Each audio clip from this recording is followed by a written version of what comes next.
great for obliques.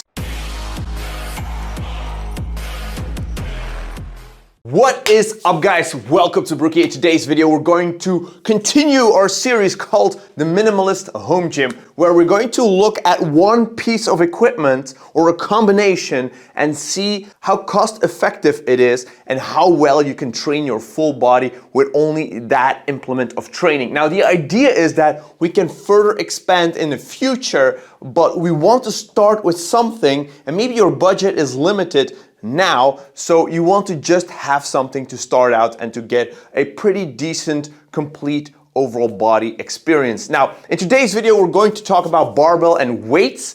And yes, we're going to exclude a power rack and a bench because those are pretty expensive pieces of equipment where in and of itself you can do little with. But with barbell and weights, you can go a long way. But we're going to see what the complications are and also see what the opportunities are with those things. So let's go over these exercises, and let's go over the exercise that I would pick from my point of view. If we're talking about the posterior chain, being the hamstrings, the glutes, and the lower back, you can do your deadlifts, you can do your Romanian deadlifts, you can do your good mornings. The advantage of good mornings is that we're typically not going to use that heavy of a weight, so you can easily load that bar onto your traps to do whatever. These exercises would get you already far for that.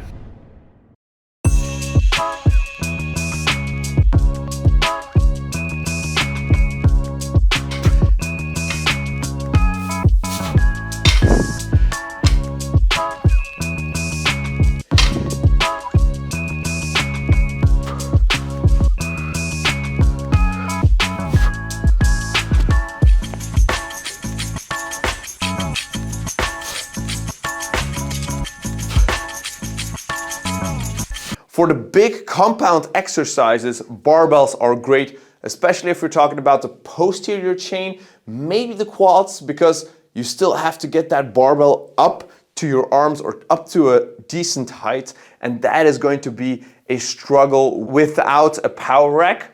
You can train the big muscles with these barbells, and I think you can go a long way. Now, if you want to train your back, you can go with rows. You can do meadows rows because we can make a makeshift landmine if we just have the corner of a room, which I think is very nice.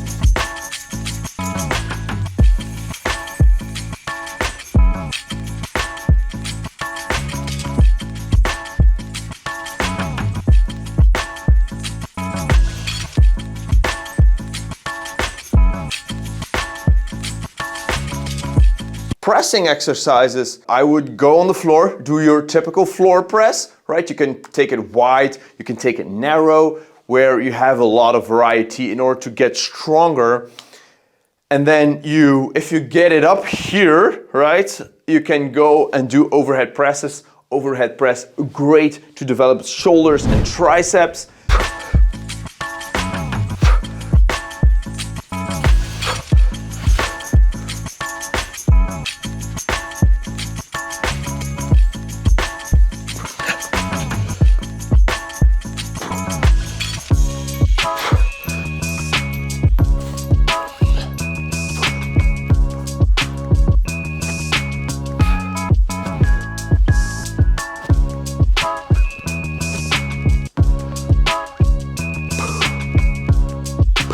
Yeah, Zercher squats will definitely build your quads. I don't know how high you can get that bar up with a decent amount of weight. That would be a little bit of a challenge. Now keep in mind, I don't really have experience in weightlifting, so those exercises, I can mention them, but I can't really show them from my perspective. So maybe I have to steal a couple of videos here and there from the YouTube. Steinboard squats, I think, are more difficult than you would think. So I don't know if that is really an idea to play around with.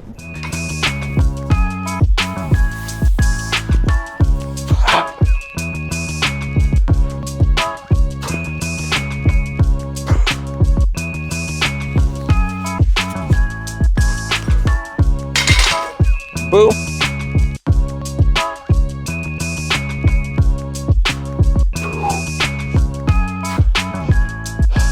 Trust me, I'm not warmed up enough to do full depth, even in my book, squats.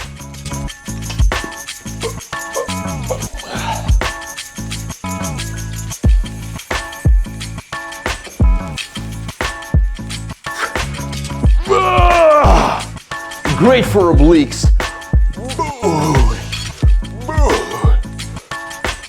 Steinborn!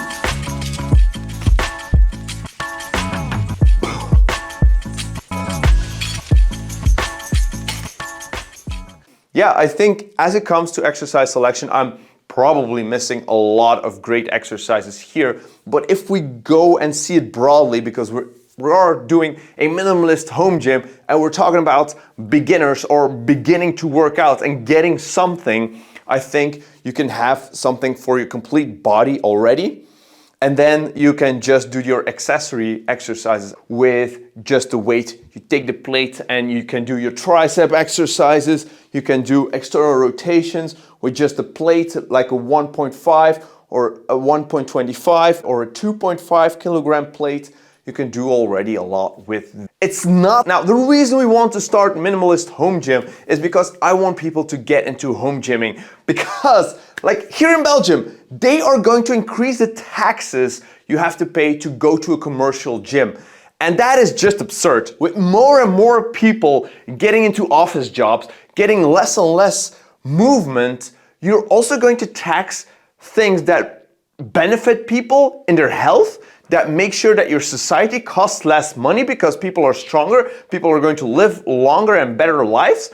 Now, not to say that you can't move and get around without a gym, but taking that away from people it doesn't resonate with me. That's why I want to say, take things into your own hands, and if you have the space for it, get a home gym or make yourself a home gym. And unfortunately, talking about space, a barbell and weights is not the most space efficient way of training.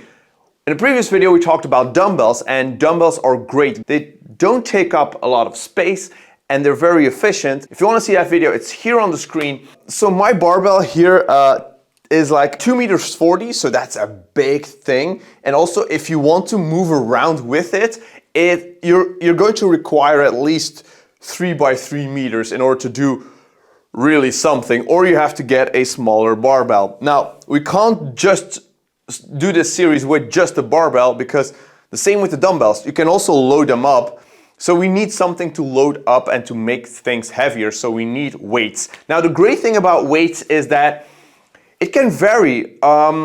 You can start with the weight that you need. So let's say 100 kilograms on weights, you can get already very far. And if you find yourself to get stronger, you just buy a set of 20 kilogram weights, and boom, you have 160 kilograms of weight. The math is mathing because the bar typically weighs 20 kilograms. So if you already have 100 kilograms of weight, you add the bar as 120, and then you add 40, so you have 160 kilograms. So, and if you still need weight, you can still add the same thing. So what I suggest you get, if we're talking about equipment, is get a 1.25 kilogram weight, get a 2.5 kilogram weight, 2 of each, right? Get 2 plates of 5 kilograms, get 2 plates of 10 kilograms. We're going to skip the 15 kilograms because I think if you're just starting out, you don't need that. But get a 20 kilogram plate, and I don't know how the math is adding up, but that will get you somewhere around 100 kilograms of weight. And then you just add 20 kilograms, and with that complete package, you can go up indefinitely if you keep adding 20 kilograms. So that is the equipment part. We are missing a power rack and a bench in order to have a complete setup, but that will take more money, that would take more space. So starting out with a barbell and some weights is definitely something that you could do in order to just accumulate some more money in order to buy the power rack that you want. And one tip as it comes to a power rack, get a half rack that takes up less space, but it's also just much better, especially if you're just training alone. I have a double rack. It's a huge thing, and it takes up a lot of space in the home gym. Now, do I regret it? Sometimes, because sometimes that is just in the way for everything. But sometimes if you're training with 2 people, that could be a great asset to have. Now, as it comes to brands, I can't really tell you any brand you should take for barbells or weights. I have a Rogue Ohio Power Bar and I have a Rogue 2.0 bar. Very great, I love them. I also have calibrated plates from Rogue. Back in the day, they were 20 to 30% less expensive than they are now. Get a good, decent barbell that will last you a long time. And for weights, sure, if you don't want to spend too much money, just get cast iron plates. Those are not so expensive, but if you want more fancy ones, get calibrated plates. If you want to go even more fancy, get them bumper plates. It's all up to you, whatever your budget is. I think there you can have some play, but if you want to have a power rack, please save up for that in order to get the best one that you want. So yeah, thank you so much for watching, guys. I hope you liked this video. I hope you got something out of it. I hope maybe if you're thinking about getting a home gym, you don't wait too long. You just start investing in bits and pieces that you know you're going to use. And I think with a barbell and weights, you can go a long way. And I guess I'll be seeing you all in the next video. Peace out.